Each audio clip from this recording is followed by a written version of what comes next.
All right, boys and girls, welcome back to another edition of the Traveling P Roadshow. For today's lesson, I'll be your host, Coach Brian. As you can see, I'm coming to you live from beautiful, sunny Aston, Pennsylvania. I'm here at school waiting some of your arrival, as this week we have kindergarten, first and second grade, and next week I can't wait to see our third, fourth, and fifth graders.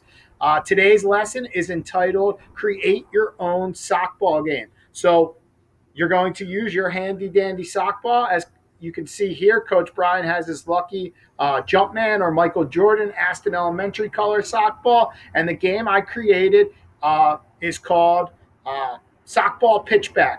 All right. So here's how it simply works. I have a pitchback. I know everyone at home doesn't have something like this. Another idea I had for this lesson was I was going to use my sock ball and create some type of hoop, almost like a basketball game, and use our pitch back to kind of funnel the net and grab that sock ball so it came down after you made a basket. Almost like Papa Shot or Hot Shot, if you've ever seen that game at a restaurant, or I know some of us have them at home. That was kind of my thought and idea for it. However, I came up with this game today on the fly. I thought it'd be kind of cool. I also wrote it up so you can challenge yourself. But all I'm going to simply need for today's lesson is my sock ball and this pitchback. Again, I know not a lot of us have these things at home. So today's lesson, you are going to create and come up with your own version and your own game using a sock ball. So it could be something very similar to our sockball golf game we saw. Coach Brian came up with sockball 21. Last week we did sockball tic-tac-toe. Totally up to you to create your own sockball game. All right, so I know that was very long-winded. I know that was a lot of stuff that we don't necessarily need to know moving forward. However, I would love to see the games and activities you guys come up with. So, sockball pitchback works similar to this. So I'm going to start with my right hand, and I'm going to try and get 5 in a row just by simply throwing my right hand with my right hand and catching with my right hand. Let's see if I can do it. Ready? I'm going to challenge myself here. Ready?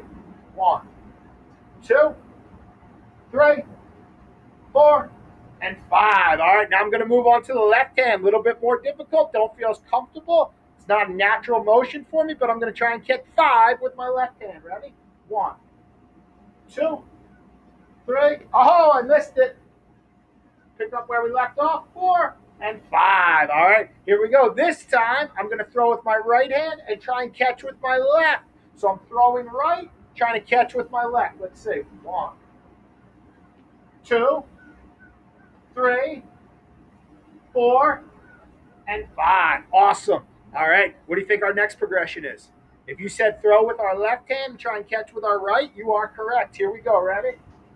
1, 2, 3, 4, and 5. All right, now we're going to get a little tricky. I'm going to try and throw it between my legs and catch it with 2 hands. All right, here we go. Ready? 1, 2, 3, 4, 5. He got it. All right, here we go. This time I'm going to go back to basics. I'm going to throw with my strong hand, and now I'm going to catch with 2 hands. All right, so we're going a little backwards here. Throw with my right, catch with 2 hands. We got 2, we got 3, we got 4, and we got 5. All right, now it's going to get a little bit more difficult. I'm going to try and throw behind my back and catch with 2 hands. Oh, 1, 2, 3. Oh, I missed it. 4, and 5. All right, we got 5. Where else can we go with this? Let's see.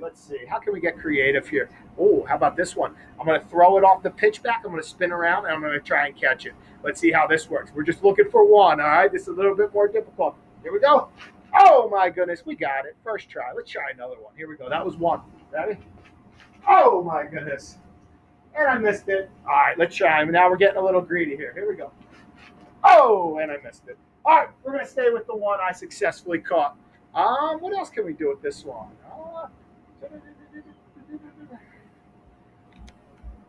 Sorry.